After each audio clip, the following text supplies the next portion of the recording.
اس طرح مسلمان جنگ خندق میں مصروف رہے تھے۔ دوسری طرف بنو نذیر کا سردار ہی بن اخطب مدینہ کے یہودی قبائل بنو قریظہ کے پاس پہنچا اور مسلمانوں کے خلاف مشرکین کے ساتھ مل کر جنگ کرنے کے لیے بنو قریظہ کے سردار کعب بن اسید کرزی کو آمادہ کر لیا۔ بنو قریظہ مسلمانوں سے کیے گئے عہد و پیمان توڑ کر مشرکین کے ساتھ شامل ہو گئی۔ یہ گھڑی مسلمانوں کے لیے بہت کٹھن تھی، کیونکہ مسلمانوں کی عورتیں اور بچے بغیر حفاظت کے مدینے میں تھے اور بنو قریظہ کے بہت قریب تھے، جس سے حالات خطرناک ہو گئے۔ وہ وقت بھی پہنچا کہ بنو قریظہ کا ایک یہودی اس قلعے کا چکر کاٹنے لگا جس میں رسول اللہ صلی اللہ علیہ وآلہ وسلم کی پھوپھی حضرت صفیہ رضی اللہ تعالی عنہا تھی۔ جب صفیہ رضی اللہ تعالی عنہا نے اس یہودی کو تو ستون کی ایک لکڑی سے اسے مار مار کر ہلاک کر دیا، اس کا اثر یہودیوں پر یہ پڑا کہ وہ سمجھنے لگے کہ مسلمانوں کے قلعوں اور گڑھوں میں مسلمانوں کی حفاظتی لشکر موجود ہے۔ ان کے دلوں میں اللہ نے خوف اور ہیبت ڈال دیا، حالانکہ مسلمانوں کے قلعوں اور گڑھوں میں کوئی حفاظتی لشکر موجود ہی نہ تھا۔ جب آپ صلی اللہ علیہ وآلہ وسلم کو بنو قریظہ کی مسلمانوں سے کیے گئے عہد و پیمان توڑنے کی خبر ملی تو آپ صلی اللہ علیہ وآلہ وسلم نے اس کی تحقیق کے لیے سعد بن معاذ، سعد بن عبادہ، عبداللہ بن رواحہ اور خوات بن جبیر رضی اللہ تعالی عنہ کو روانہ کیا، اور انہوں نے بنو قریظہ کی اس غداری کی بات رسول اللہ صلی اللہ علیہ وآلہ وسلم کے پاس آ کر تصدیق کر دی۔ حالانکہ مسلمانوں کی حوصلہ شکنی کے مد نظر اس خیبر کو رازداری میں ہی رکھا گیا، لیکن دھیرے دھیرے صورتحال کا علم عام لوگوں تک پہنچ گیا، لہٰذا مسلمانوں کے لیے یہ وقت بڑا سخت ہو گیا۔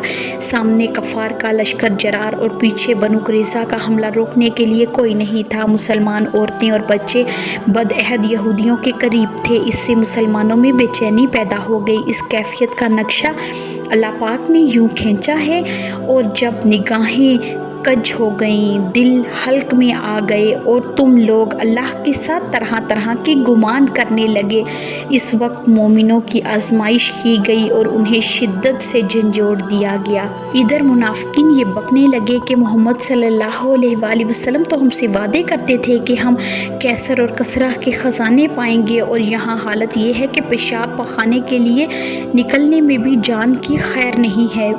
رسول اللہ صلی اللہ علیہ وآلہ وسلم کے سامنے جب یہ حالات آئے اور آپ صلی اللہ علیہ وآلہ وسلم جب بنو قریظہ کی بدعہدی کی خبر سنی تو اپنا چہرہ اور سر ڈھک کر چت لیٹ گئے۔ اسی کیفیت کو دیکھ کر مسلمان حیران ہو گئے، لیکن تھوڑی ہی دیر بعد آپ صلی اللہ علیہ وآلہ وسلم اللہ اکبر کہتے ہوئے کھڑے ہوئے اور ارشاد فرمایا کہ مسلمانوں، اللہ کی مدد اور فتح کی خوشخبری سن لو۔ اس کے بعد آگے آنے والے حالات سے نپٹنے کا پروگرام آپ صلی اللہ علیہ وآلہ وسلم نے بنایا اور مدینہ کی حفاظت کے لیے کچھ مسلمانوں کے دستے بھیجے۔ آپ صلی اللہ علیہ وآلہ وسلم نے ایک تجویز مسلمانوں کے سامنے رکھی کہ قریش مکہ کی طاقت کمزور کرنے کے لیے مدینہ کی 1/3 پیداوار قبیلہ بنو غطفان کے دونوں سردار عنینہ بن حسن اور حارث بن عوف کو دے کر صلح کر لی جائے، لیکن مسلمانوں نے دب کر صلح کرنے سے صاف انکار کر دیا، اور سعد بن معاذ اور سعد بن عبادہ رضی اللہ تعالیٰ عنہ نے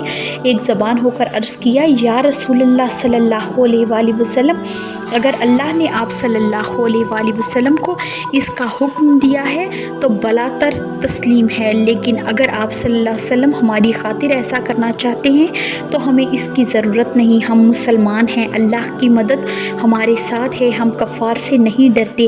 آپ صلی اللہ علیہ وآلہ وسلم نے کہا کہ چونکہ سارا عرب تمہاری دشمنی پر آ گیا ہے، اس لیے محض تمہاری خاطر میں نے یہ تجویز رکھی تھی۔